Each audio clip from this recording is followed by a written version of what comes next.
What's up, guys? It's Monday morning and I'm watching Bass Live right here, trying to learn from my mistakes. This is one of them things where it's pretty awesome to see those guys live action, what they're doing out there on the water. And it seems like Dustin Connell's way up that river. He's catching them, flipping a lot of them channel swings, flipping a lot of live trees, stuff that's really healthy, has a lot of green leaves on it. And he's fishing also a lot of isolated mats, and that's something I actually did, and I did quite a bit in practice. But it's one of them things, I didn't get those key bites. And a lot of times whenever you're trying to experiment different things in practice, if you don't get a couple key bites early, a lot of times it's hard to keep on doing that pattern. And I'm going to get ahead and I'm going to go over what I did this week. And unfortunately I didn't get a check, but I definitely learned a lot, and I'm going to go over the techniques that I used.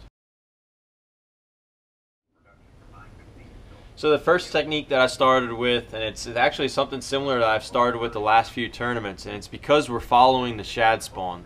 When those shad are spawning, when that water temperature is in the mid-60s all the way to the 70s, and we're after the bass spawn, a shad spawn is really important to try to capitalize on, because you can get right in a hurry, you can catch better than average bass, and there was a lot of guys that capitalized on that this week. And one of my favorite go-to baits here is a 3/8 ounce all-terrain swim jig, and I just have a soft plastic twin tail trailer on there. I throw 50-pound professional grade braided line and fast gear ratio reel, because you're trying to cover a lot of water. And as you can see, I ran 5 or 6 places, even 7 or 8 places in the first 20 or 30 minutes of each day of the tournament. Unfortunately, on day 2, I was running one of them places. I was actually skipping a buzzbait at the time, and I actually broke the shaft of my Ultrex, and it threw me a curveball. And I was able to adjust. I was able to get a few other bites doing some other things. But for the setup, it's important to throw a little bit longer of a rod. This is a 7.3 medium heavy Villain 2.0 by Abu Garcia. It's a fast gear ratio reel, 8-to-1 Revo ALX. And just throwing that braided line, because you're able to make them long casts, and on those long casts we had a lot of windy conditions. You're able to stick them fish and get them out of that cover. So this is definitely one of them key setups. Whenever you're out of shad spawn, it's hard to beat. Man, it's hard to not watch Bass Live. Seems like Kevin Van Dam and Jonathan Van Dam are really starting to jump up that leaderboard. What just happened? Wow. Holy cow. Hey, quit. Biggin. This is live. It looked like it came off. Hold on, guys, I gotta watch this. This is nuts. That's Dustin Connell. Just caught an absolute giant. It looked like it came off on the mat, but hold on, we're going to find out here in a second. Oh, me. Oh, she could have come off. Dude, I seen it in her mouth. She could have came off. Hold on, here's the replay.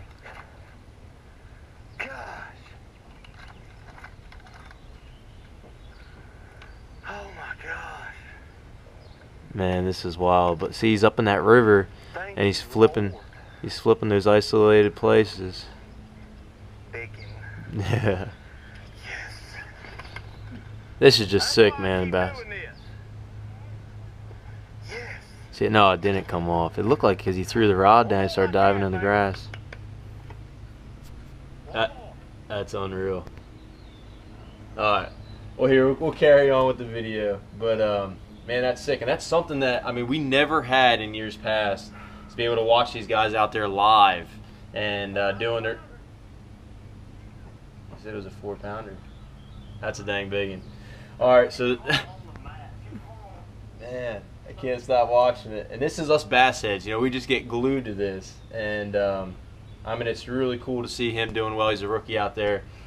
But shoot, dude, I'm shaking for him right now. But so I'm going to get ahead and I'm going to try and carry on with this video. I'm sorry, guys, but I had to see that happen. But the second thing that I was throwing in the morning that was also relating to that shad spawn was a small white frog, and this here is a Spro Junior size. I'm throwing that on 50-pound professional grade, the same reel as I'm throwing the swim jig on, which it's the ALX 8-to-1 gear ratio reel. 7.3 heavy action rod, just a frog rod making really long casts. The key to this was pauses this week. A lot of times, you might want to rip that on top of the surface, but definitely this week on Ross Barnett around that shad spawn was those long pauses, and that was my 1-2 punch in the morning for that shad spawn. So after that sun got high and that shad spawns kind of fizzled out, what I would do is I would go ahead and I'd pick up a frog. And this year I'm kind of getting away from the shad pattern. Now I'm going to a killer gill. It's one of my favorite popping frogs. But then I try and really focus around the bluegill. You pull up to a lot of the mats in the backwaters and you try and find a lot of the clear water. And you throw this frog around, and the key thing to it is you'd start hearing bluegill popping in the mats. And that's when you knew you were around the right area. And I was able to catch a couple good ones like that. Unfortunately, I didn't catch the caliber of fish that I needed to be fishing this weekend. But I mean, definitely a really cool thing. And there's something that I do that's really interesting to this frog that allows my hookup ratio to go up tremendously.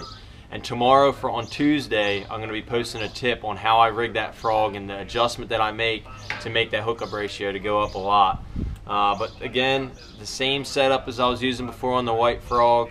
50-pound professional grade fast gear ratio reel, and 7'3" action heavy Premier, Fantasysis Premier bait casting rod, and that's a setup I was using when the sun got high, and I was able to catch a couple key fish. Well, after seeing Dustin Connell just catch that big one on live camera, I'm gonna go ahead and I'm gonna go over at my setup. I wasn't really gonna show it because I really wasn't able to make it happen. But I'm gonna go ahead and I'm gonna show you my punching setup and how I like rigging my bait, and the setup that I use. It just seems to work really well for me. But this is a 7'11" extra heavy Villain 2.0, so it's a long rod. I bumped it up from 50 to 65-pound professional grade Berkeley braided line. And this is actually the Revo Rocket. It's a 9-to-1 gear ratio reel. So you think the ALX 8-to-1's fast. This Rocket, I mean, it's just so much faster. It picks up a lot of line. And the setup that I was using this week, I put 2 bobber stops on there because it allows that weight to stay on there a little bit better. It doesn't slide up whenever you're using really heavy tungsten. The punch skirt this week I felt like was going to be crucial because it gives it a little bit more bulk to the bait whenever you're using a little bit more bulk to the presentation. And with that dirty water, I felt like that was key. And watching Dustin Connell, he's doing that as well. And another thing here, this is actually a Berkeley Havoc pit boss, but it's their junior size. The reason why I was throwing the junior size is because whenever I was using this application, I was really flipping in the heaviest cover possible. And the smaller and more compact that bait is, the better you're going to be able to get it into that mat, so the more efficient you're going to be in that presentation. And that's my punching setup.